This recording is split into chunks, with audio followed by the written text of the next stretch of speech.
Hi നമസ്കാരം. അപ്പോൾ നമുക്ക് കുരുമുളകിൻ്റെ അസുഖങ്ങളെ ഒരു പരിധി വരെ മാറ്റിയെടുക്കാൻ പറ്റും. അപ്പോൾ അതിനായിട്ട് മഞ്ഞളാണ് നമ്മൾ നടേണ്ടത്.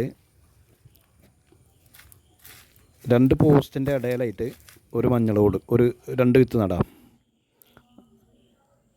അങ്ങനെ തോട്ടത്തിൽ അവിടെ ഇവിടെയൊക്കെ ആയിട്ട് ഇങ്ങനെ മഞ്ഞൾ നട്ടു കൊടുക്കുക.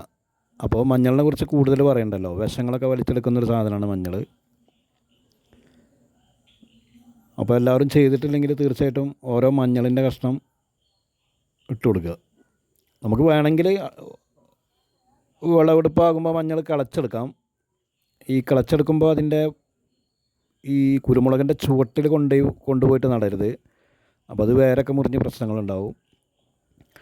അപ്പോൾ അതിൻ്റെ നടുക്കായിട്ട് 2 വിത്ത് ഇടാം. ഒരടി ഗ്യാപ്പിൽ ഒരു വിത്തും പിന്നെ ഒരടി ഗ്യാപ്പിൽ ഒരു വിത്തും സെൻട്രലായിട്ട് ഇടുക. പോസ്റ്റിൻ്റെ താങ്ങുകാലിൻ്റെ സെൻട്രലായിട്ട് ഇടുക. അപ്പോൾ ഇത് ഞാൻ മുമ്പിട്ടിരുന്നു, അതൊക്കെ മുളച്ചിട്ടുണ്ട് കുറേ. പിന്നെ ഞാൻ കളച്ചിട്ടൊന്നുമില്ല, അതവിടെ തന്നെ ഉണ്ട്. പിന്നെ ഇതിപ്പോൾ ഗ്യാപ്പുണ്ട്, കുറച്ച് സ്ഥലത്ത് പോയ സ്ഥലങ്ങളൊക്കെ ഉണ്ട്, പിന്നെ ഇടാത്ത സ്ഥലങ്ങളുണ്ട്. അവിടെയാണ് ഇപ്പോൾ നടുന്നത്.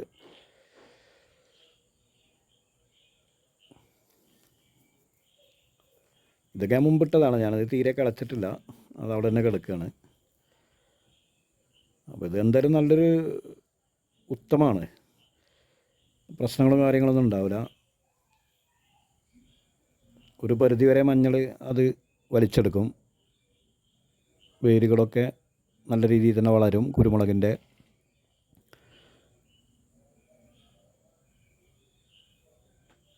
അപ്പോൾ ഇത് ചെയ്യാത്തവരുണ്ടെങ്കിൽ തീർച്ചയായിട്ടും ചെയ്യുക. ഈ സമയത്തും ചെയ്യാൻ പറ്റും. ഇപ്പോൾ മഴയുള്ള സമയമാണ്, അപ്പോൾ ചെയ്യാൻ പറ്റും. അപ്പോൾ വീഡിയോ ഇഷ്ടപ്പെട്ട ഷെയർ ചെയ്യുക, ലൈക്ക് ചെയ്യുക, കമൻറ്റ് ചെയ്യുക. എല്ലാവർക്കും നന്ദി, നമസ്കാരം.